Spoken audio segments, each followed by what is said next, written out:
미국인들에게 엄청난 호평을 받으며 불티나게 팔리는 한국 제품이 있습니다. 이 제품을 사용한 미국인은 이건 신이 보낸 도구야 라는 극찬도 했었는데요. 최근 한국에서는 이 제품을 사용하는 사람이 잘 없지만 미국 아마존 쇼핑몰에서는 일평균 300개 정도가 판매되고 있다고 합니다. 여기서 더 놀라운 것은 가격입니다. 한국에서 이 제품은 1,500원에서 8,000원 정도로 비교적 굉장히 저렴한 제품입니다.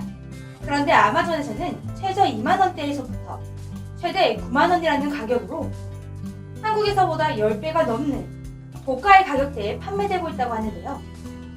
도대체 어떤 제품이길래 신이 보낸 도구라는 극찬도 받으면서 이렇게 비싼 가격에도 불구하고 너도 나도 구매하고 있는 걸까요? 미국인들이 열광하고 있는 이 도구의 이름은 HOMI, 바로 호미입니다. 국내에서는 모종삭과 싱싱 농기구에 밀려 잊혀져 간다고만 생각했던 한국의 전통 농기구인 호미가 해외에서는 굉장히 핫한 원예 아이템으로 떠오르고 있다고 하는데요. 솔직히 저도 이 호미를 최근 10년 넘게 실물로 본 적도 사용해 본 적도 없는 것 같습니다. 그런데 미국에서는 오히려 선주문이 들어오고 제품을 보내기가 무섭게 매진이 되고 있다고 하니 너무 신기한데요. 그럼 미국인들에게 이 호미가 이렇게까지 인기를 끌고 있는 이유는 무엇일까요? 미국은 조경 문화가 굉장히 발달한 나라입니다. 한국에서 호미하면 농사에 사용되는 기구로 생각하는데요. 미국에서는 농사가 아닌 정원을 가꾸는 원예 도구로 사용하고 있다고 합니다. 호미의 가장 큰 장점은 멀티라고 하는데요. 그동안 미국인들은 정원을 가꿀 때 땅을 파고 고르고, 돌을 내고 돌을 메우고, 씨앗을 뿌리고 잡초를 뽑는 일에 각각 다른 원예 도구를 사용해왔다고 합니다. 그런데 이런 모든 작업이 호미 하나로 가능했던 것입니다. 여러 도구가 하는 일을 호미 하나로 끝낼 수 있으니 매번 도구를 바꾸어야 하는 번거로움도 없고 작업 속도도 월등히 빨라졌다고 하는데요. 그리고 또 다른 장점은 힘이 덜 든다는 것입니다. 모종삽을 사용해 보신 분들은 아실 건데요. 모종삽으로 땅을 팔 때에는 이렇게 흙을 들어올리는 과정에서 손을 이렇게 자연스럽게 비티게 됩니다. 이런 동작이 한두 번 반복된다면 별 이상이 없지만 수십 번 반복된다면 어떨까요? 네, 맞습니다. 손목이 아작 나버리죠. 그렇다 보니 미국인들은 정원을 가꾸면서 손목의 통증을 호소하는 경우가 많았다고 합니다. 그런데 우리의 호미는 땅을 콱 찍고 쓱 당기면 땅이 쉽게 파지다 보니 아무리 많은 모종을 심어도 손목에 무리가 가지 않았던 것입니다. 이렇게 편리하고 효율적이다 보니 미국 가드너들이 마음을 사로잡힐 수밖에 없었나 봅니다. 호미가 처음으로 해외로 진출한 것은 약 10여 년 전이라고 합니다. 그때는 한 달에 서너 자루가 나갈까 말까였는데요. 그런데 이 호미가 가드너들 사이에서 입소문을 타기 시작하면서 지금은 하루 판매량이 300개가 넘을 정도로 인기가 많아졌다고 합니다. 덩달아 국내 판매량도 조금 늘었다고 하는데요. 이 호미가 해외에서 인기 있다는 소식이 매스컴을 타면서 알려지자 외국인들에게 선물용으로 많이 사간다고 합니다. 최근에는 미국 말고도 전 세계에서 주문이 들어오고 있다고 하는데요. 그런데 이렇게 호미가 해외에서 잘 팔리게 되면서 한국에도 큰 변화가 있었습니다. 그동안 한국에서 호미는 농기구가 기계화되고 저렴한 해외 제품에 밀려 국내에서는 한국 전통 호미가 점차 설 자리가 사라지고 있었습니다. 그렇게 수요가 줄어들다 보니 자연스럽게 전통 호미를 만드는 대장간도 사라지고 있다고 하는데요. 한국의 전통이 담긴 농기구가 사라질 위기에 처한 것입니다. 그런데 해외에서 호미가 대박을 치자 사정은 달라졌습니다. 일손이 모자랄 정도로 주문이 들어오면서 사라질 위기에 처했던 전통 농기구가 이제는 새로운 한류 제품으로 당당하게 자리매김하고 있는 것입니다. 그리고 이 호미는 세계에서 유일하게 한국에만 있는 농기구이기도 합니다. 참 별거 아닌 것 같은데 이 작은 호미를 비롯한 한국의 전통 농기구들에는 우리의 선조의 엄청난 지혜가 들어있습니다. 그렇다 보니 한국 정통 농기구에 대한 아주 재미있는 풍문도 있는데요. 일제감정기 때 조선 총독부가 농기구 개량 사업을 하기 위해 일본의 농기구를 조선에 보급하려고 했습니다. 일본 농기구를 보급하러 간 현장에서 오히려 더 효율적이었던 조선의 농기구에 반해버리고 말았습니다. 그래서 원래 계획했던 일본 농기구를 보급하는 것이 아니라 오히려 조선의 농기구를 일본에 수입하게 되었다는 풍문이 있습니다. 이 이야기를 보니 100년 전부터 이미 호미의 인기는 보증되어 있었네요. 그런데 이 호미의 인기가 올라가자 역시나 코리아 스타일의 감투를 쓴 중국산 호미들이 등장하고 있습니다. 한국의 호미는 하나하나 수작업으로 만들다 보니 대량 생산되고 있는 중국 호미와 비교도 안 될 정도로 튼튼하고 정교하다고 하는데요. 그런데 몇몇 리뷰들을 보니 코리아 스타일의 중국 호미를 사용하고 소문으로 듣던 호미를 샀는데 막상 사용해보니 생각했던 것보다 호미가 너무 약하고 형편없다는 후평들이 달리고 있었습니다. 외국인들이 이렇게 품질이 낮은 중국 호미를 한국의 호미로 오해해 호미를 찾지 않게 될까 너무 걱정이 되었는데요. 현재 이런 것들을 방지하기 위해 호미의 한국 대장간에서 만들어졌다는 각인을 새기고 있다고 합니다. 그리고 해외 시장에서도 싼 가격으로 밀어붙이는 중국 제품에 밀려 이제 겨우 숨통이 트이기 시작한 호미의 꽃길이 또다시 흙길로 돌아가지 않게 좋은 방법을 찾았으면 좋겠습니다. 최근 전 세계적으로 스테이 홈이 권고되는 만큼 미국도 한국도 홈 가드닝을 하는 분들이 늘어났다고 하는데요. 이런 현상을 타고 호미도 더 잘 팔리지 않을까 기대해봅니다. 요즘 저도 집에서 파나 깻잎을 한번 길러볼까 하는데요. 오랜만에 저도 호미를 구매해서 사용해봐야겠습니다.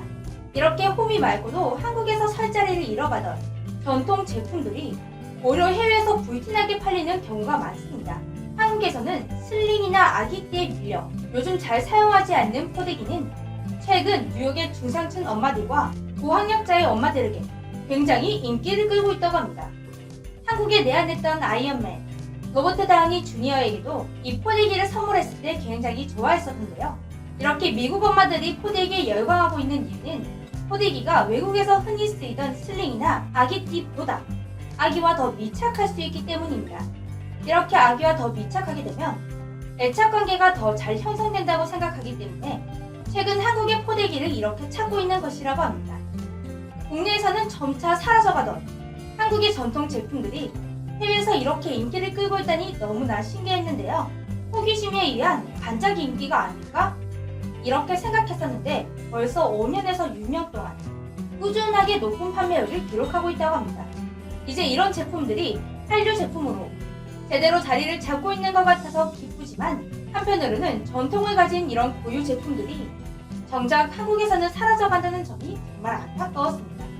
새로운 것들을 받아들이고 변화하는 모습도 좋지만 선조들의 지혜가 담긴 전통 물품들이 잊혀지지 않도록 윤석열 총장에게 수사 자문단 소집을 중단하고 검언유착 의혹과 관련된 수사는 서울중앙지검 수사팀에 독립적인 권한을 부여하라는 수사 지휘를 내렸습니다. 하지만 윤석열 검찰총장은 수사 자문단 절차를 일단 취소하기는 했지만 지난 3일 검사장 회의를 소집해 의견을 수렴하고 추미애 법무부 장관의 수사 지휘 일부는 위법하고 부당하다는 취지의 검사장 회의 때 오간 얘기들을 취합해서 언론에 흘리고 있습니다. 참고로 대검이 언론에 흘린 내용은 첫 번째, 전문 수사자문단 절차는 중단한다. 두 번째, 현재 검언유착을 수사하고 있는 서울중앙지검 수사팀이 아닌 독립적인 특임검사 도입이 필요하다. 세 번째, 검사장 지휘 감독 배제는 사실상 총장의 직무를 정지하는 것이므로 위법하다. 네 번째, 이번 사건은 윤석열 총장의 거취와 연계될 사안이 아니다. 이렇게 네 가지 입장으로 압축할 수 있는데 하지만 추미애 법무부 장관은 검찰총장은 좌고우면하지 말고 장관의 지휘사항을 문헌대로 신속하게 이행해야 한다며 윤석열 검찰총장을 향해 수사지휘를 수용해야 한다고 시원한 돌직구를 날려버렸습니다. 추 장관은 오늘 7일 오전에 배포한 법무부 명의의 입장문을 통해 법무부 장관은 검찰 사무의 최고 감독자로서 최종적인 법적, 정치적 책임을 지는 위치에 있다. 검찰청법 제8조 규정은 구체적 사건에 관하여 총장에 대한 사건 지휘뿐만 아니라 지휘 배제를 포함하는 취지의 포괄적인 감독 권한도 장관에게 있음을 명시적으로 규정하고 있다고 반박하며 검찰총장이라도 본인, 가족 또는 최측근인 검사가 수사 대상인 때에는 스스로 지위를 자제하거나 회피하는 것이 마땅하다. 총장의 지위에 문제가 있는 경우에도 법무부 장관이 이를 바로잡지 못한다면 장관이 직무를 유기하는 것이고 민주주의 원리에도 반한다고 밝히면서 지난 3일에 있었던 검사장 회의엔 아무런 의미부여를 하지 않겠다는 입장입니다. 그러니까 전국 검사장 회의라는 게 어떤 법적 효력을 가진 기구가 아니라 자기들끼리 모이는 그냥 친목 단체라는 점, 그냥 동네 조기축구회나 산악회 같은 개념이니까 추미애 장관이 뭐 할 말이 없는 것 아닙니까? 어쨌든 추미애 장관의 수사 지휘권은 윤석열 총장에게 확실하게 전달이 된 만큼 윤석열 총장 본인의 공식적인 입장 표명에만 신경 쓰겠다는 의도로 보이는 상황입니다. 하지만 우리나라 언론들은 또 잽싸게 추미애 장관과 윤석열 총장의 직무평가 여론조사를 벌여 윤석열 총장을 지지하는 여론이 더 높다면서 윤석열 사태가 부당하다는 식으로 방패를 들어주었는데 이건 뭐 안 봐도 딱 짜고 치는 고스톱 아니겠습니까? 윤석열 총장이 그렇게 떳떳하고 당당하면 자기가 직접 나서서 추미애 장관의 지휘권 발동은 부당하다. 나는 그걸 거부한다. 이렇게 당당하게 밝히면 되는 것을 법적 효력도 없는 전국 검사장 회의를 소집해서 마치 국민들 여론이라도 되는 듯 거기에서 나온 얘기들을 여론에 이렇게 흘려버리는 건 국민들이 보기에 더 우스워 보이는 일 아닙니까? 게다가 또 검사들이 마치 들고 일어날 것 같이 추미애 장관을 향해 압박하는 모양인데 그러자 최강욱 열린민주당 대표가 검사들이 집단으로 들고 일어나 법무부 장관 사퇴를 요구하는 이른바 검난이 일어날 가능성은 없다고 단언하며 나섰습니다.